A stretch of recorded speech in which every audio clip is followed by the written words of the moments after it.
Մենք շարունակում ենք սիրելի հեռուստադիտողներ, առջևում ամանոր է, ամեն ինչ դերևս կապում ենք այս տոնի հետ ու չենք մոռանում, որ այն ընտանեկան տոն է։ Իսկ ընտանիքը մարդուն տրված է հոգևոր երջանկությունը վայելելու համար առաջին հերթին, բայց արյուտես, որ երբեմն այդ երջանկությունը լիարժեք չի լինում շատ կարևոր պատճառներով, որովհետև հաճախ ծնողները իրենց չլուծված խնդիրները փոխանցում են իրենց երեխաներին կամ գուցե ծնողների մանկության փորձը սխալ հիմք է հանդիսանում երեխայի դասյարակության համար։ Այս ու ավելի շատ կարևոր հարցերի շուրջ մենք խոսելու ենք հետաքրքիր մի անձնավորության հետ, Նադիանա Սուքասյանն է, ընտանիքի եւ ճգնաժամային հոգեբան, գեշտալտ թերապևտ, ում ասում ենք հիմա բարի լույս։ Բարի լույս։ Բարի գալուս մեր տաղավար։ Շնորհակալ եմ։ Ինչպե՞ս եք։ Լավ, նախատոնական տրամադրվածությամբ։ Դե ուրեմն ընդունեք իմ նախատոնական նաեւ շնորհավորանքները։ Շնորհակալ եմ։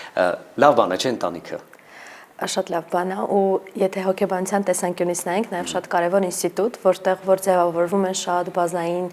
հիմքեր երեխայի ապագայի համար արդեն։ Բայց հիմա գանք սկզբից այն, ինչի մասին մենք խոսում էինք, ծնողի սեփական մանկության փորձը, գուցե չլուծված խնդիրները կամ իրավիճակներ, որոնք այդքան էլ հաճելի չեն, ինչու են փոխանցվում երեխաներին, ինչն է ոչ լիարժեք այս դեպքում ծնողավարության մեջ։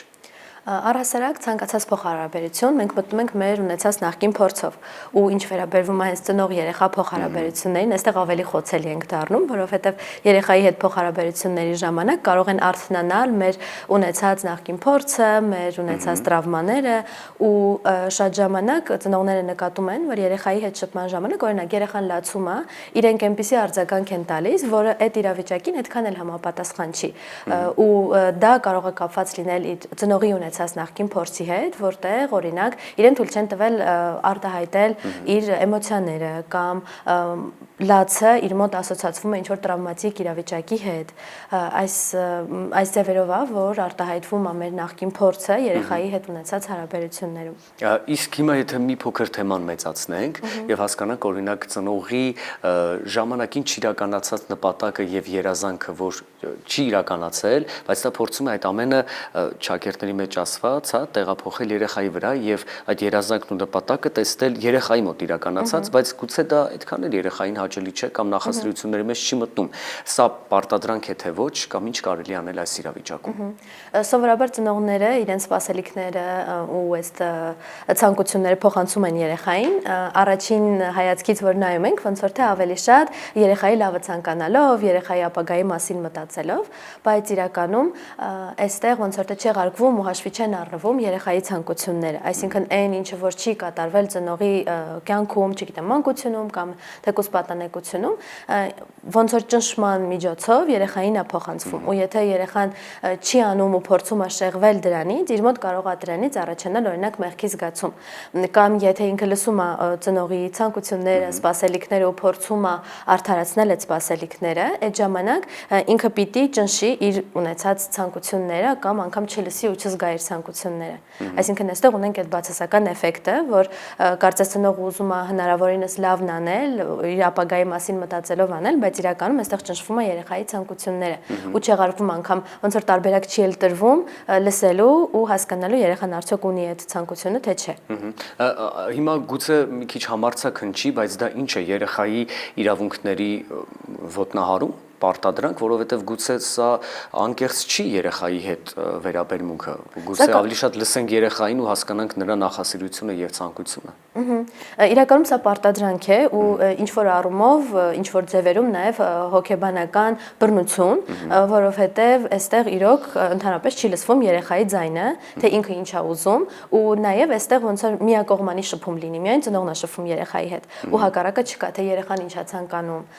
երեխան ինչ երազանքներ ունի, ինքը օրինակ է, ինչ մասնագիտություն է ուզում ընտրել։ Գիտեք, կյանքում մենք հանդիպում ենք մարդկանց, ովքեր ծնողի կարգավիճակում են իհարկե, բայց շատ ծայրահեղ մոտեցումներ ունեն կյանքի ընկալումների եւ առհասարակ նույնիսկ կենցաղավարության մեջ ու երբեմն չգիտակցելով ծնողները իրենց վախերը, այսպես կարելի ասել, փոխանցում ու անհաջողության փորձերը նաեւ փոխանցում են երեխաներին, բայց չգիտակցելով։ Ինչ անել այս դեպքում, օրինակ դրա վառ օրինակներից մեկը ես եմ, չնայած որ հիմա ես գիտակցում եմ, ես կյանքում ունեմ վախ կենթանական աշխարհի նկատմամբ, բայց դա երբեք ցույց չեմ տալիս իմ երեխայի մոտ, երբեք, ասում ավելին, նույնիսկ նրան հակառակն եմ համոզում, բայց ինչ անել մյուս դեպքում։ Իրականում հենց վախերը հիմնականում անգիտակցաբար էլ փոխանցվում են, այսինքն միշտ չի, որ ասում ենք, այս ինչ բանից պետքա վախենալ, մենք շատ ժամանակ մեր փորձով ենք ցույց տալիս, որովհետև առհասարակ երեխային մենք ինչ որ բան սովորեցնում ենք ոչ թե դաստիարակելով, ես այդ բառը չեմ սիրում, այլ մեր փորձը ցույց տալով ու նույնն էլ հենց վախերն են, ու որպեսզի կարողանանք մենք երեխաներին դրանք չփոխանցել, կարիք կա մենք որպես ծնող հասկանանք առհասարակ այդ վախը որտեղից է առաջացել, արդյոք այս իրավիճակին համապատասխան է այդ վախը թե չէ, թե ինչ որ իրավիճակում է ձևավորվել է, այսինքն ինքնավերլուծությունը ամենալավ տարբերակն է այստեղ ու նաև երեխային չփոխանցել այն, որ ոչ մի բանից պետք չի վախենալ, լրիվ նորմալ է, որ մենք մեր վախերը ցույց տանք երեխային, ոչ թե փոխանցենք ու ասենք, որ ինքն էլ պիտի դրանից վախենա, այլ ցույց տանք, որ նորմալ է այսինչ բանից վախենալը, որովհետև վախը ամեն դեպքում ունի նաև պաշտպանական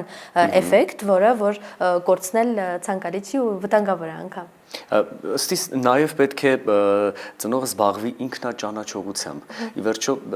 ես եթե ինչ-որ մի բանից վախենում եմ կամ տվյալ փորձը եղել է անհաջող, պետք է նախ հասկանամ ինչու վերլուծեմ դա, հետո նոր փորձեմ իմ երեխայից ինչ-որ մի բան պահանջել։ Շատ լավ, անցնենք մի կարևոր շրջանի, հատկապես խոսենք այս երևույթի մասին, երբ խոսքը վերաբերում է երեխայի անցումային հասակին, որովհետև միշտ էլ մենք մեր երեխաներից ունենք սպասումներ, բայց մանկապարտեզային եւ դպրոցական տարիքի հատվածում այդ սպասումները շատ ավելի հստակ են, որքան էլ որ այն համեմատենք կյանքի փուլերի հետ, այո, այստեղ շատ ավելի պարզ են ու հստակ ըստ իս, բայց անցումային տարիքում արդեն սպասումները գուցե դառնում են ճնշում երեխայի վրա։ Ինչ կասեք այս մասին։ Իրականում ճիշտ եք ասում, որ սպասելիքներ ունենալը շատ բնական է ցանկացած փոխհարաբերություններում, բայց այստեղ կարևոր է ցանկացած կյանքի փուլում երեխայի իրեն չհամարել մեր սեփականությունը ու անպայման լինել իր հետ կոնտակտի մեջ, որովհետև մենակ սպասելիքները երևի թե էլի կկրկնվեն, բայց ոնց որ թե միակողմանի շփում լինի։ Ես ունեմ իմ սպասելիքները ու ես չեմ լսում, թե երեխան ինչ ցանկություններ ունի ու ոնց է վերաբերվում առհասարակ իմ այդ սպասելիքներին։ Այսինքն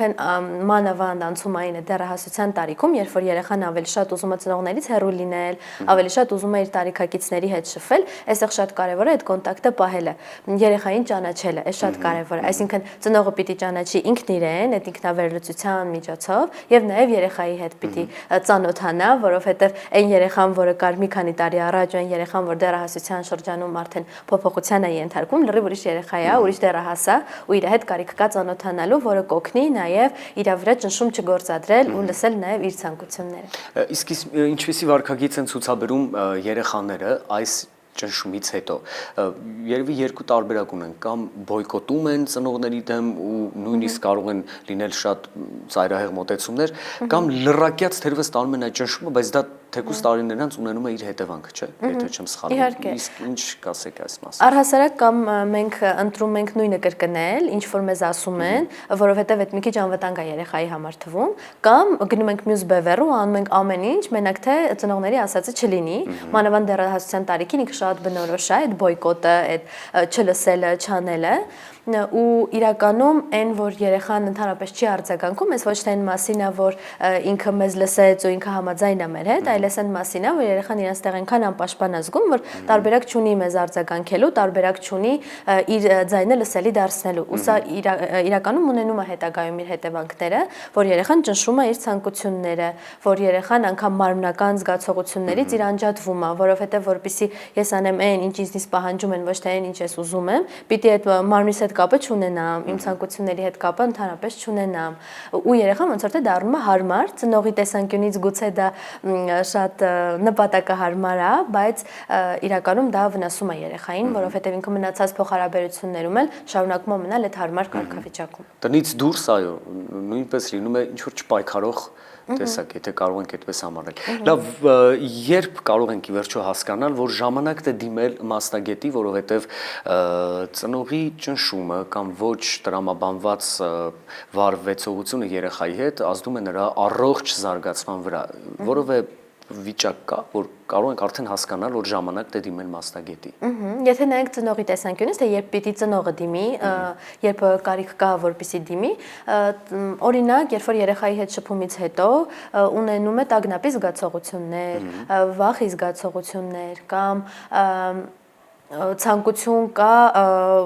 այդ կոնտակտի մեջ չմտնելու, այսինքն երեխայի հետ, չգիտեմ, չշփվելու կամ նեղացած մնալու,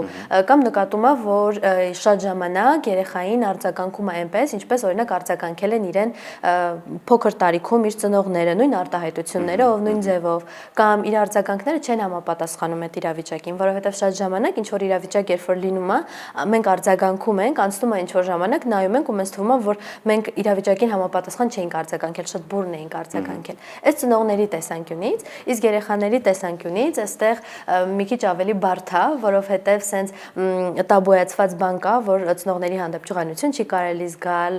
կամ չի կարելի իրանց մեղադրել, չնայած այն ինչ որ ես ասում եմ, իրականում մեղադրանք չի, որովհետև շատ ժամանակ անգիտակցաբար է այս ամեն ինչ տարվում։ Երեխաների տեսանկյունից մի քիչ ավելի դժվար է, բայց եթե լինում են նմանատիպ էլի զգացողություններ ծնողի հետ շփումից հետո, որ օրինակ երեխան զգում է, որ ինքը ընդհանրապես էներգիա չունի, կամ անընդհատ ունի տագնապի զգացողություն, կամ ցանկություն ունի սպասելիքներն արդարացնելու ոչ միայն ծնողի հետ փոխհարաբերություններում, այլ նաև մյուս հարաբերություններում, կամ օրինակ մտածում է, որ որպեսզի ինքը սիրված լինի, դրա համար հատուկ ինչ որ բան պիտի անի։ Այս սենց ոչ թե հիմնական կետերն են, այլ սենց ամենահաճախ հանդիպող, որ հնարավոր է լինում զգալ։ Մի հետաքրքիր բացահայտում հենց նոր արեց ինձ համար, մի շատ իմաստուն մարդ կար, մի անգամ նրա հետ զրույցում նա ասաց, որ աշխարհում չկա մի զգացողություն, որից այն կողմ կա մի այլ զգացողություն։ Դա է գագաթնակետը զգացողությունների, որպեսզի ամեն ինչ լինի ներդաշնակ, իսկ դա չափն է։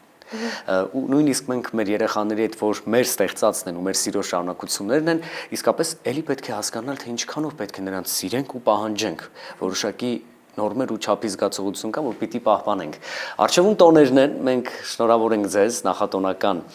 բարեմաղթանքներով 2026 թվականին, թող ձեր ու շատ նման մասնագետների շնորհիվ բոլոր ընտանիքներում տիրի նորին մեծություն, ներդաշնակությունը։ Ես ավել բան չեմ կարող ավելացնել, շնորհակալություն որ ժամանակ գտաք միացաք մեզ։ Իսկ այս պահին մենք առաջարկում ենք երաժշտական տրամադրություն մեր եթերում, մնացեք մեզ հետ, կվերադառնանք եւ կշարունակենք համեղ տրամադրության բարթեն։